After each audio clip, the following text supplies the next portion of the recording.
Some people are born with a lot of money, while others work hard and make smart business decisions to get it. Those who are the most successful in business usually care about their families by giving them a good life and setting up money for them to inherit. Many of these people's children go on to be successful on their own, while others use the money their families gave them to live like they're always on vacation. The Saudi crown prince is in the same situation. How much do Mohammed bin Salman's bank accounts hold? Many people have been worried about Mohammed bin Salman's net worth over the past few years. Since June 21, 2017, he has been the Crown Prince of Saudi Arabia. In addition to these jobs, he is also the country's Minister of Defense, Deputy Prime Minister, Chairman of the Council for Economic Development Affairs, and Chairman of the Council for Political and Security Affairs. How much money is in Prince Mohammed bin Salman's bank account? How much money does Mohammed bin Salman have right now?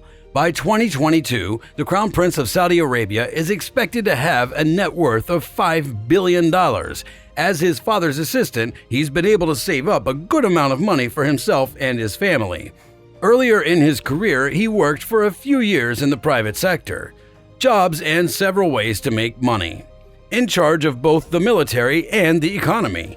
In January 2015, Saudi Arabia's King Abdullah died and Salman became king. He chose Mohammed almost right away to be his Minister of Defense. In just a few short months, Mohammed stepped into the conflict in Yemen with an aggressive military move. The Operation Decisive Storm campaign was meant to give Yemeni President Abd Rabbu Mansur Hadi's government a decisive advantage over the Shiite Houthi uprising that was happening in the north of the country. People thought that if the Houthis won, Iran, Saudi Arabia's main enemy in the area, might be able to set up a base along Saudi Arabia's southern border. The campaign, on the other hand, did not change the course of the war. Instead, it led to a long standstill and one of the worst humanitarian disasters in recent history. Mohammed was also put in charge of Aramco, the country's largest oil company, and the Council of Economic and Developmental Affairs, which is the most important group in the country for making decisions about economic growth. Mohammed was put in charge of both of these things. He tried to get Aramco ready for an initial public offering, or IPO, and started bold plans for the country's growth, like Vision 2030, which was meant to attract foreign investment in businesses other than the energy sector. But some of these plans turned out to be much too ambitious. Even though he thought Aramco would release the largest initial public offering in the world as early as 2017, the move kept getting pushed back until the end of 2019. The Crown Prince. When Mohammed was made Crown Prince in June 2017, he didn't waste any time getting to work on his big goals. A few days later, he took the lead in getting many countries to blockade Qatar.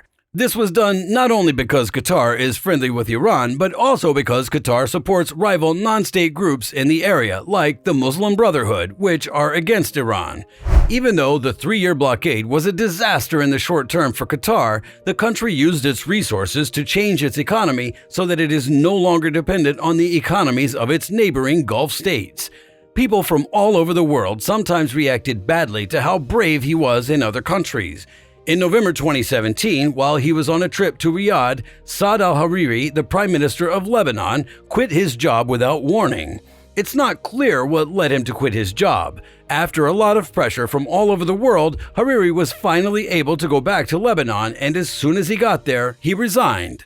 The strange events that led up to the incident were never explained, but Mohammed made a joke about kidnapping Hariri at a financial conference a year later, which confirmed the suspicions of the rest of the world. The members of the House of Saud are thought to have a combined wealth of around £1 trillion, and a 36-year-old man is the family's public face. It is a shocking number that is more than 16 times higher than the number of people in the British royal family. Around 75 years ago, when King Abdulaziz ibn Saud was in charge, huge oil deposits were found in Saudi Arabia. This helped the country become very wealthy. It is the family's custom to keep their wealth a closely guarded secret, but everyone knows that MBS lives in almost unimaginable luxury because of his wealth. He's known for spending a lot of money and living in expensive places. There are even rumors that he owns the most expensive painting in the world. In 2015, the whole world was shocked to learn that an unknown buyer had paid a large amount of money for a beautiful French chateau west of Paris. At the time, it was known as the world's most expensive sale of a home. 2 years later, rumors started to spread that Ben Salman had bought the 50,000 square foot Chateau Louis XIV after falling in love with it while on a business trip. Along with its 10 guest suites, the property has both an indoor and outdoor pool, a library, and an aquarium.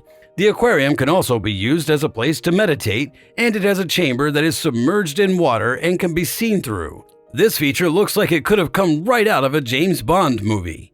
In addition, the 17th century chateau has a movie theater, a wine cellar, and a moat. The wine cellar can hold up to 3,000 bottles of wine. It also has a nightclub, 2 ballrooms, a squash court, a private movie theater, and both an indoor and outdoor swimming pool. Before the prince bought the castle, Kim Kardashian was thinking about getting married to Kanye West there. MBS was very careful to hide who owned what by using shell companies in France and Luxembourg. People think that the prince also owns the 620-acre La Rouvray estate, which is an hour outside of Paris. The manor house on the land hasn't been updated in 60 years, and it's been said that the crown prince wants to fix it up.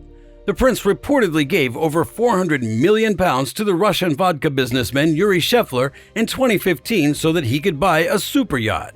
The Serene is one of the biggest boats ever made. It is 439 feet long and 60 feet wide, making it one of the biggest boats ever made. Ben Salman is also a big fan of buying art, and it is said that he has a painting in his collection that is almost as expensive as his yacht. In 2017, there were rumors that the Crown Prince paid around £340 million to have someone buy Leonardo da Vinci's Salvator Mundi. The price was paid for a painting from the 1600s. It was the most expensive piece of art ever sold.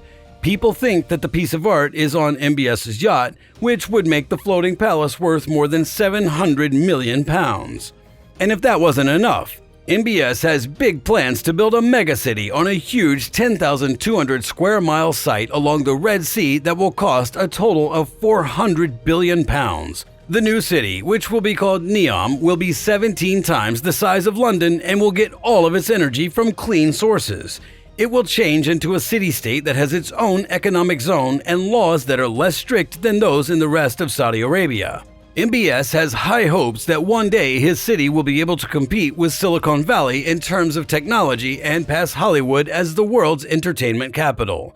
There are parts of the plans that sound like science fiction, like flying taxis, controlling clouds to make it rain, and making a huge artificial moon to light up Neom at night.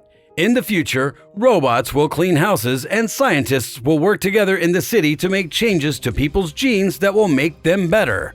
People hope that a theme park like Jurassic Park with robot dinosaurs will open and that beaches will have sand that glows in the dark. Even though he is a well-known person and has a lot of money, MBS keeps his personal life very private. There are rumors that he married Sarah bint Mashur, who is also known as the Barbie Princess, in 2008 and that they now have 4 kids together. In 2018, he said, "I want my children to live a very normal life away from the spotlight, political pressures, and attention. I don't want any of that to stop them from growing up. My wife and I both want their lives to be pretty normal, and we want the same for our own children." Even though he has a pretty good life and talks about making Saudi Arabia a new, more open country, his government is still being looked into for its record on human rights. Thanks for watching this video. Stay tuned for more.